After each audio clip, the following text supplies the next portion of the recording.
Good morning, folks. Thanks very much for having me here. It's good to be on stage with these couple of heavy hitters today, and you can already see some of the deep capability that is existing within the industry. And I've been fortunate enough to do quite a bit of travel, generally in the ag tech space, but also around robotics. And yeah, we definitely have the capability here that the rest of the world has, which is pleasing. I'm going to talk briefly about our activity in robotics. Bosch at the moment are exploring the topic of agricultural technology globally with the intention of entering the market where it's appropriate and where we can have a positive influence.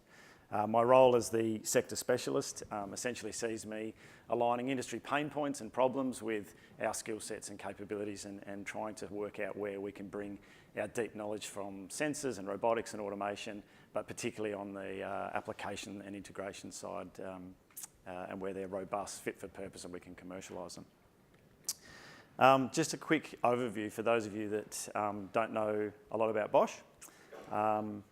We're a reasonably, well, I'll come back a step. Our boss always says everybody knows Bosch for something, and most of you are thinking probably power tools and fridges and dishwashers and the like, and that would be wise.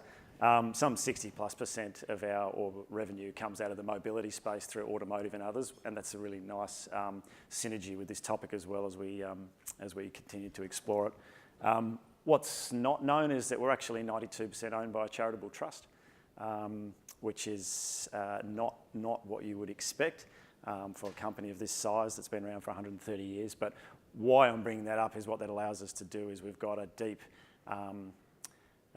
understanding internally around the importance of longevity and research and where we should invest our money. And currently 10% of our 420-something thousand workforce now is actually in R&D, and of which 10% of that global revenue figure goes back into R&D. So a lot of focus around R&D, and of which we're very, very pleased to say that going forward there's going to be some new verticals come up in the space of ag tech and others where we'll be able to drive some of that research. So I'll come back a step.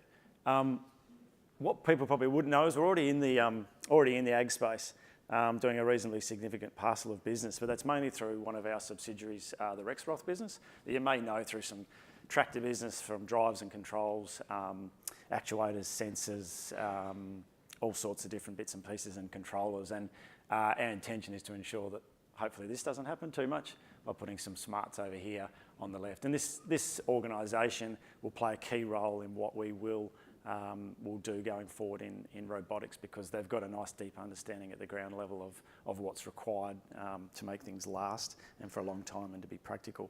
I'm just going to dive quickly now into a couple of the projects that are underway at Bosch. So I'm pretty lucky. I think I've probably got the best job at Bosch. I'm surrounded by people much, much smarter than me every day that I get to sort of sponge off and absorb and live vicariously through and learn about what's possible every day. And currently this project's been a heap of fun. So we're working with Swarm Farm Robotics on bringing some engineering to their business. So it's not a specific design role. These guys are a startup business. Their mode is to say we'll build an autonomous platform, and with that we'll then bolt on the smart applications going forward, and that's how they see the business unfolding, as opposed to necessarily building the specific technology for a specific use case. Firstly, we'll build a reliable platform that we can scale, that is suitable for all row widths, that can go in all terrain, that has collision avoidance and obstacle detection and can do the things it needs to do, and then we start to bolt the smarts on. So our role has been very much in the integration of components to a point that allows them to do that. So again, this synergy with automotive in the background is things like general purpose radar and LiDAR and other bits and pieces that will allow them to do what they're doing. We're just doing some runs through here in the factory that you can see. We're bringing it across to a CAN system. It's got wheel motors and things from the Rexroth business. So there's some really nice practical ways that we can get involved. And what you're probably getting from what I'm saying is that we're not, at the moment, developing a lot of technology of our own in this space, but we're more of an enabler to others. So we're allowing people to get to where they need to by bringing the deep understanding of how to commercialise and industrialise products and get them into the hands of end users. Interestingly, with this business, and if you talk with Andrew, he was very much focused on originally the broadacre spraying use cases, but is to a point starting to pivot and see the value in, not the value or the opportunity in high value horticulture, given how often you frequent a paddock or a row and the need to continually go backwards and forwards, that the use cases will be greater and the potential for the return on the investment will be higher. This is another interesting little project. Again, we're enabling others. This is a special purpose machine that will be in a pack house that will basically eliminate a very laborious task, which is around the finding, the picking, the orientation and the placing of the product into a tray, bin, box or other.